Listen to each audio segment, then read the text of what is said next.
Dads from the Crypt.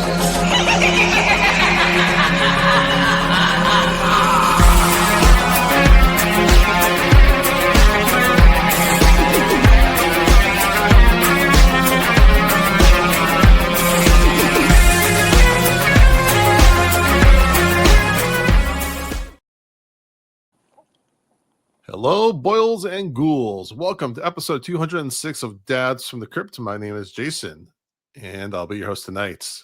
Mondo just got back from traveling, so we're letting him rest up. Jody is putting his kids to bed, so he will join when he can. But I have a very exciting guest, someone who may just be as passionate about the Sleepaway Camp series as we are. Welcome to the show, Kel. Very excited to have you. Thanks for having me, guys. So first of all, so we connected because you were posting a lot of Sleepaway Camp memes and videos and things on your Instagram. So tell me about that. You know, I have gotten into Sleepaway Camp so I'm in my own apartment now. I just moved out a few months ago out of my parents. And there was one night I was really bored. So have you ever heard of the streaming platform Tubi? Oh yeah. Well, of course. So that's how I found Sleepaway Camp, like the whole series. So you've never seen the Sleepaway Camp movie until about a year ago, you said? Yep. Yeah. My dad's heard of it. I think he's seen parts, but not like the entirety of them. Mm-hmm. But after that, I watched the second one. I'm like, wow, I really like these a lot. I loved like the plot twists in them and everything, like especially on the first one at the end. Mm-hmm. And then I never knew that Pamela Springsteen was Bruce Springsteen's sister, so that was pretty cool. And then Molly in the second one, I never knew she was Emilio Estevez's sister either, which is pretty neat. Yeah. But yes, I've loved the Sleepaway Camp series ever since last year, and I watch it every year when Halloween comes around, every time. Yeah. Awesome. What is your so tell me about your channel. So I am Nostalgia Cal 80s here on Instagram, TikTok, YouTube. I haven't posted on there yet. I started in November 2021. I wanted to spruce up my account from high school. It was just boring. And I'm like, what are my hobbies? And I figured out the 80s. And I came up with nostalgia because, you know, nostalgia, obviously. And then my name's Kellen, but Kel for short, and then 80s at the end. So that's kind of about it. And then ever since then, I've gotten a huge, huge following the last 3 years. And I never thought I would make it over, like even 50K. I never thought I would even make it over about that. So I'm pretty grateful for all you guys enjoying my content. There's a whole lot more to come. That's awesome. All right. Well, before we dive in, I just want to give a quick plug for our Patreon. We have a $1, $3, and $5 tier. The $1 is just, hey, you want to throw us a buck? Great. We'll give you a thank you and a shout out and all that. The $3 and $5, you get access to our exclusive Patreon mini reviews. And so far, we've kind of revamped that recently. So we have reviews for Weapons and Companion and Strange Darling. All three are very good movies. We have some interesting conversations about that with me and just some other random people. Mondo and Jody making videos as well. And then for Halloween, we're going to be releasing reviews of the Simpsons Treehouse of Horror episodes because 'tis the season. Some of them we did those a little bit a while ago, but we're kind of re-releasing them as well on our Patreon platforms. So check us out at Dads from the Crypt on Patreon. But tonight we are continuing our coverage of Sleepaway Camp series with Sleepaway Camp 3 Teenage Wasteland, aptly named after the Who song. I know they really missed out on getting some Bruce Springsteen action there. Maybe they want to draw attention to it. Who knows? This was released August 4th, 1989, which is less than a year after the first one. The second one. Second one came out, I think, in November of 88. So, I don't know, math, but like 8-ish months. And both 2 and 3 were directed by the same director. and they had 6 weeks of production, which, you know, for one movie, that's decent. Yeah. That's decent. That's like, okay, we're moving along. For any movie to like do 2 movies back to back, and they didn't even have a script for the third one. They were writing it while they were making number 2. Oh, They yeah. had like a weekend off in between the 2 movies to kind of switch over the cast because the rest of the crew stayed, and you know, for production. And that's why, like, interesting, a lot of this movie just takes place in the forest because they used up all their sets. Uh, not even sets, but you know, because there were no sets. This all takes place at real Yeah. sleepaway camps. But they just redid everything out in the woods, or at least in the parts of the camp they hadn't shown previously.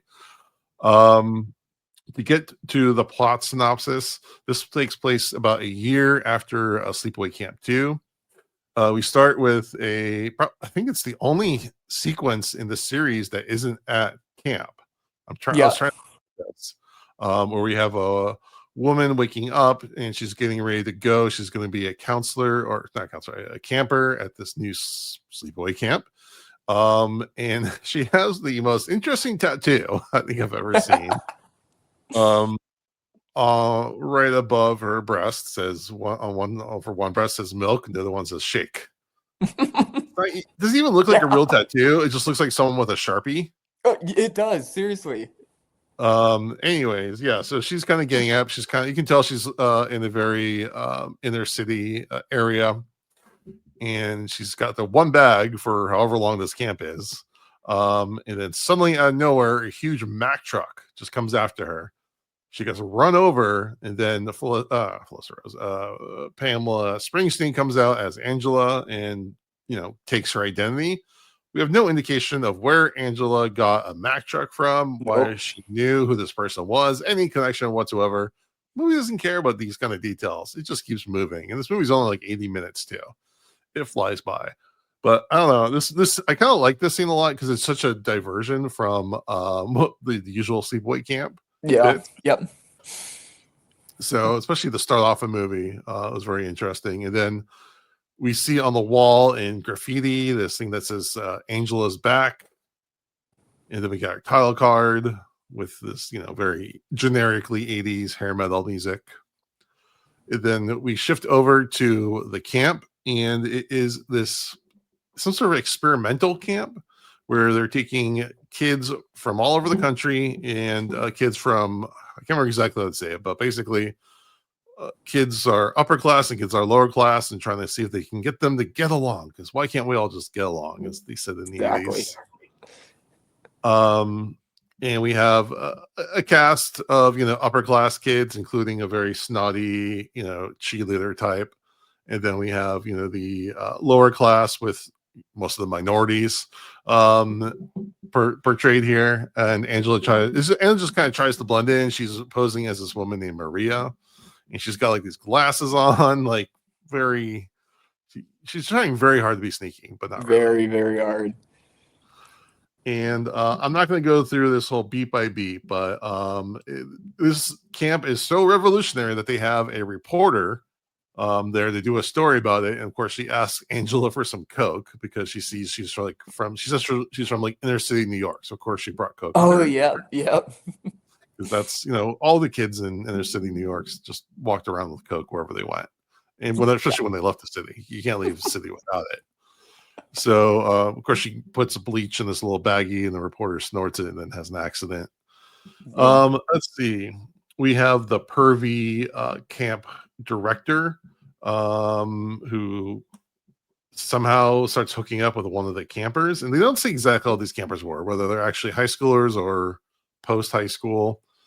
But either way, it's creepy. We have another camp quote counselor, which I guess is his wife. The camp director's name is Herman. His wife is Lily, and she's just really lazy and overweight, and she's just kind of like sloth basically type. And they split off into these 3 different groups, and then there's a cop is the third camp counselor, and he is the father of the boy from Sleepaway Camp 2. I'm blanking on his name, but who said his father's a cop. So we confirm that's not actually the fake mustache cop from the first movie. A little disappointing. I really want that guy to be more canon. And then Angela, goes about her ways of killing and maiming throughout the rest of the movie. So I'm gonna punch it over to you, Kel. Tell me what you think about this movie.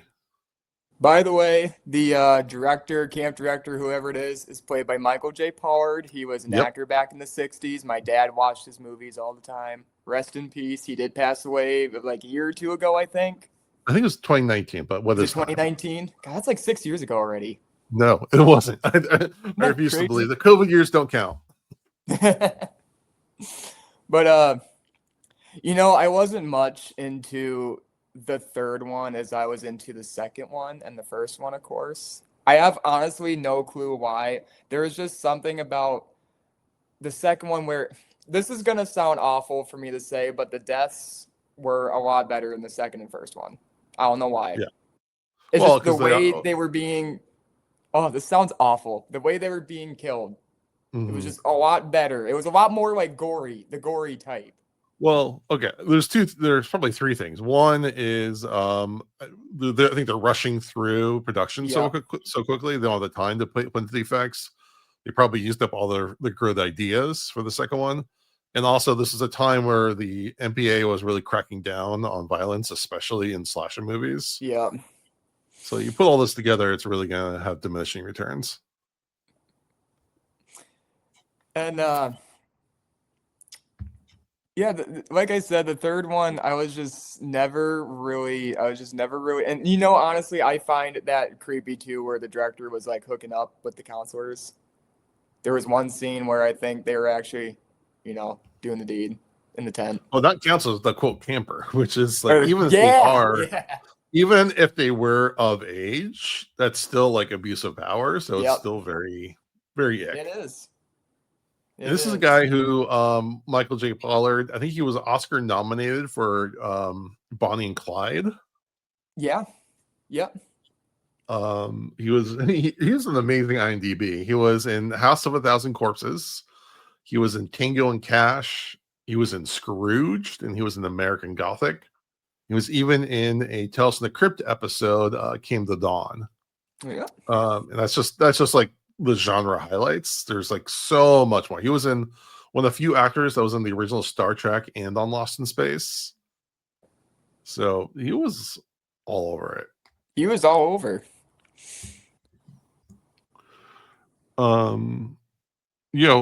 What else did you like or dislike about this? That was the thing where I was kind of having trouble. Like, what are my likes and dislikes about it? But I think I kind of just summed it up myself already. I think it was just like in the second one, the deaths were so much more gory, and they were just like, for the audience, like if you were there in the theater, how would you react to all the deaths between like the first to the third one? Right. Like, were the reactions a lot better during the first or the second one? Or were they, worse during the third one? That's the thing where I come to is I think the first and the seconds were 100 times better. Period. Yeah. No, I definitely wouldn't argue with that. I mean, there is I did like the one where she buries the woman Lily in like the trash area. Yep, in the trash. Her with a lawnmower, which of course they really that was pretty. They took some of all the good gore out of it. I was watching some behind the scenes stuff. I really like the scene where they're doing a trust walk and she blindfolds Cindy, the racist as hell cheerleader. Like, she calls the other kid the N-word twice. Oh yeah, I remember that. I was like, oh my! I completely forgot about that until I watched it this time, and I was just like, oh my god! It's crazy that they could actually, allow that stuff to, just go out back then too. I mean, It's not like today where they have to, bleep it out and all that. Yeah, it was. Anyways, I like her death a lot because she's blindfolded, and Angela attaches they're a flagpole. She attaches the rope that little lifts the flag. That was pretty good. I like that one too. Mostly because it's just such a character. It's a character that you really want to see. When she was so clever with her kill tactics, like, how am I going to kill this person? How am I going to kill this person? Oh yeah, I can just use all this and that. Perfect. Yeah. I don't know. I find this movie to be a little bit more. I always find Sleepaway Camp 2 to be a little too comedic, like trying to be too funny. Yeah, yeah. So I kind of like the tone of this one because in the second one, Angel is just so over the top, and I understand people like that. But I Yeah. kind of, but it's like almost, it's a little too much for my taste. This is personal taste. So I kind of like how she's being a little more sneaky incognito in this movie and trying to blend in and everything. I don't know. I find it a little more enjoyable. It's all, again, like I said, the kills in the second one are definitely better. I did like this cast is more memorable in a way. Like it's definitely not Juilliard, film reels we're watching here, and the writing is whatever. But at least I don't know. I feel like there's more characters, like definable characters. Yeah, for sure. That I kind of appreciate. I mean, it is all really preference stuff. Interesting, the girl who plays the quote final girl, Marsha, she didn't do too much acting, but it turns out she's now a professional sushi chef Oh at like boy. a high-end restaurant in LA, and she's also the half sister of Melanie Griffith and like a What? niece of Dakota Johnson. Yeah. I did not see. Learn something new every day. Yeah. So these two movies definitely, the 2 and 3 definitely have a lot of, I don't like the word nepo baby per se, but just like, by famous by tangentially actors and actresses. I thought that's kind of fun. Going back to your guys' podcast on the second one, when I was watching, I didn't notice that the characters' names were based off of the Brat Pack. Rob, Allie, Emilio, Judd. Never even would have came to my mind. And then Uncle John is John Hughes. I'm like, I was mind blown when I watched that. I'm like, how did I not even catch on to that? Like at all. Yeah, the more it becomes obvious after, eventually, like okay, these names definitely have a theme. Like again, if you've been watching those movies for decades, you Yeah. just kind of get it. Emilio and Charlie, yeah. I found that pretty neat. Good. Yeah. The guy who plays the final girl's love interest, I think it's the love interest or the cop. Which one is it? Tony. He was in VHS Viral and Scream 2. He's had, a lot of bit roles, but he's had a longer career than most of the people in these movies. So I give him props for that. Yeah, Pamela Springsteen I think she kind of disappeared after these a little bit. Well, she's become more like a photographer. She's just like a lot of photography, from what I can tell. I have a thought, but it just kind of went out of my head. Yeah. Also Angela has a rap in this where she takes. So there's a kid who has a gun and everything has like been threatening her, and he's playing loud music. So Angela must pre-recorded a rap about killing him and just throws it in there. Like it's not that she's rapping to him. She somehow had the time and wherewithal to pre-record a rap for him to play before she killed him. It's just like it's cheesy as hell, but it's kind of like over the top kind of thing I love. Kind of like the Happy Campers song. And then the Show Sisters had their version of it. Yes. They bring back the Happy Camper song, which is always a good time. I did like the face firecracker death. That was actually pretty gnarly. Yes. I forgot about that one. And also, like, when you think about it, that probably wouldn't kill someone, at least not immediately. Yeah, not immediately, but it would definitely leave some permanent damage. Oh well, but I'm thinking like, imagine just like sitting there with literally the front of your face blown off, and like, Yep. Yeah. oh god, that's one of the more horrific deaths when you think about it. Or at least like things that happen to someone in these movies. Um, yeah, I don't know. There's something about like how basic this movie is in a way, but just it just has a little bit of the overtopness that I kind of enjoyed. Um, yeah, and I enjoyed the characters. Um, yeah, it's the third Sleepaway Camp movie. I haven't seen. Have you seen the fourth one? That's the big I have question. not. Actually, that one I haven't seen. I watched it once when it came out, and I remember hating it really, really, really badly. Is this the one But from this would have been from the 2000s, right? yeah, Was that the so 2008? I think I watched I can't remember. I watched a review on it. It was filmed in 2003 actually, but then didn't get released 5 yeah, years because I noticed how the vehicles looked in the background. I'm like, that's got to be the more early, like the early 2000s, kind of like around the time I was born.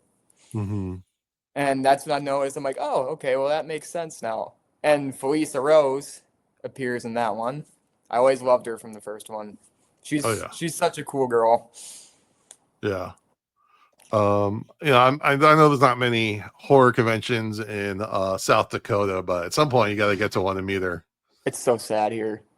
They're I don't mean to hate on country, but it's way too country and redneck around here for me. It is. I hate to say Yeah, it.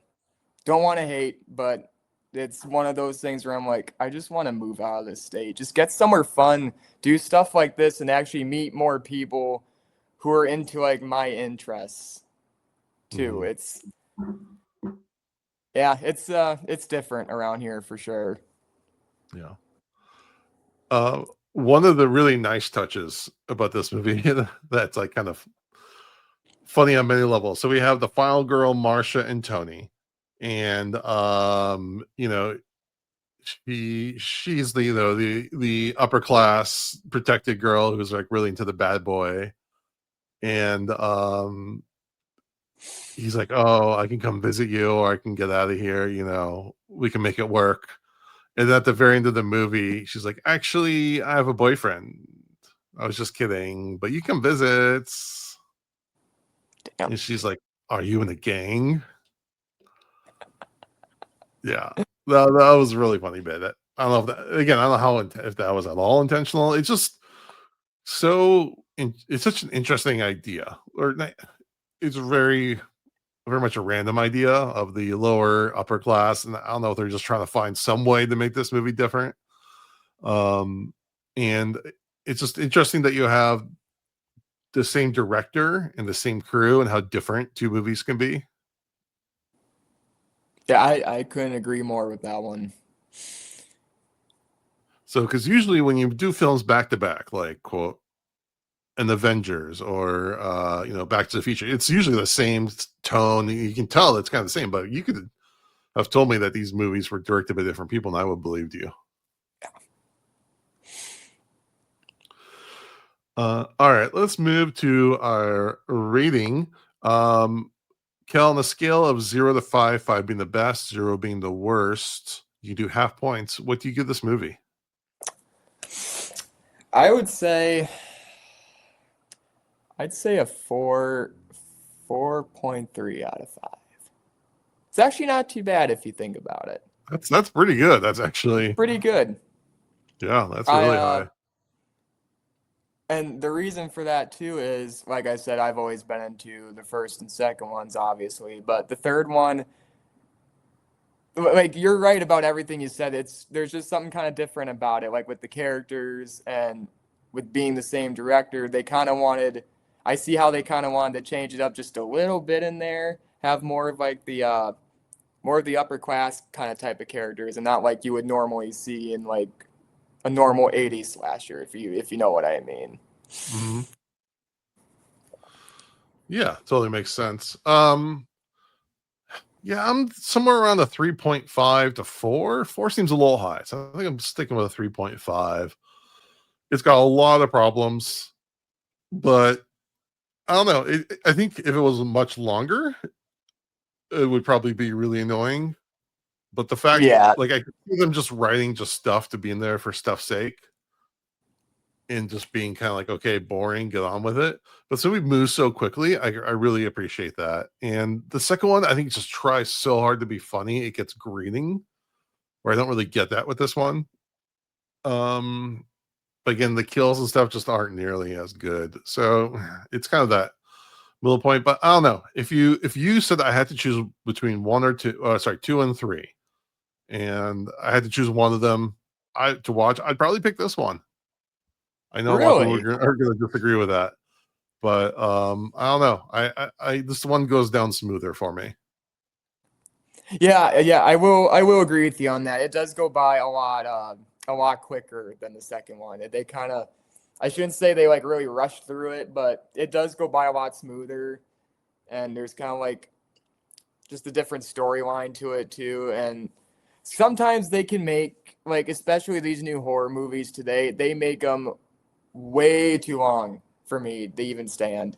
Like, Mhm. okay, like you said, like, get on with it. Like, we know what's going on here. Like, let's get to who the killer is. Like, everyone Right. can point out who it is within like 15, 20 minutes already. Like, we don't need to make it 3 hours long. Right. Yeah, and my whole thing, one of my big things is like, don't be boring. I don't care if it's quote bad on technical levels. Just don't be boring about it. Don't be boring. Yeah, Got to make because them that's good. what we're here to be entertained. So, all right, let's take a quick break and do a shout out. Hi, I'm Fred Decker, director of Monster Squad, and you're listening to Dads from the Crypt. All right, good friend Fred Decker. We did a really fun interview with him. If you're a fan of Monster Squad and all kinds of 80s Yeah. horror things, check it out. All right, for our song of the day, I'm going to choose a Bruce Springsteen song in Hell honor of yeah. Pamela. I thought about going with the Who, but I kind of have to go with the Boss. My dad was a big Bruce Springsteen fan Same when I was here. growing up. That was one of the main bands that he played all the time, like in the car, and at home and everything. And it's one of his all-time favorites. My dad's from New York, so there's a Jersey connection right there. And one of his favorite songs, and now it's kind of one of my favorite songs, is the song "Born to Run." Oh, Great yeah. song. That song That just pumps song. you up. You just want to like go driving, through a field, or riding a bike, out in the sun, feel the For wind in sure. your hair or wind in your beard, as it may be, and go enjoy. And also, it kind of fits in with the slasher theme It that does. the victims were born to run, or Angela was born to run after the victims. And I All never right. realized either with Teenage Wasteland of that song by The Who. That's one Mhm. thing I didn't even realize. Yeah. I mean, it would have been cool if they could have actually played it. Yeah. Um, Yep. in the movie. I mean, obviously they did not have the budget for that, but yeah, it is what it is. All right. Since Joey's not here, I don't have any horror news set up, but there is one major thing that's very much related to this, and it was just announced either today or Oh, yesterday yep. that a I'm reboot pumped. of Sleepaway Camp is happening. Woo! Which, boom! I mean, I know Like it's one of those movies. Keenan I'm like, I don't Thompson of know if I all want it to people. get remade. I just don't know how. It's Yeah. definitely So it's definitely not going to be so like the basically, originals. well, that's the thing. Like the original is so of its time and it's such like a singular experience. Like I don't know how you could remake that. Yeah. I'm willing if Yeah. somebody's really good and comes up with a really cool idea, sure, go for it. But I just don't know how. But yeah, this is being done by a company called AFA. It's a production company owned by Keenan Thompson from SNL and Snakes on the Plane, and Johnny Ryan Jr. According to Deadline, there's no specifics about the remake, but the original writer and director Robert Hiltzik is set to return to the franchise to both write and direct a new film, with Thompson and Ryan Jr. to produce. Blah, blah, blah. Hiltzik said, I am both thrilled and humbled to be working with AFA. Though I have been approached by several companies regarding the remake of Sleepaway Camp, only AFA has shared my vision and is excited to have me in the helm, therefore preserving the integrity of the original film for the fans, as well introducing Sleepaway Camp to a whole new generation. Be prepared for a new member of the Sleepaway Camp family. Sure. I mean, Why not? I want to I'm going to rewatch Sleepaway Camp 4, for our next episode, to give it another chance. Maybe it's not as bad as I remember, but he did direct that one, and I remember really hating it. So that's kind of a big strike against it. If he erased that movie, I'd be much more excited. But he already had his reboot sequel chance, and it didn't go very well. So I'm just hoping, praying. It's been long enough. It's been over 20 years, actually. Jesus, I feel old now. Yeah. Isn't that crazy? Since then. So hopefully with that time, he's come up with something much, much better than Sleepaway Camp 4 was. But also, I like when old movies that, haven't been in the public consciousness get a reboot. And if anything, it just brings more people back, it brings up awareness for the original movie.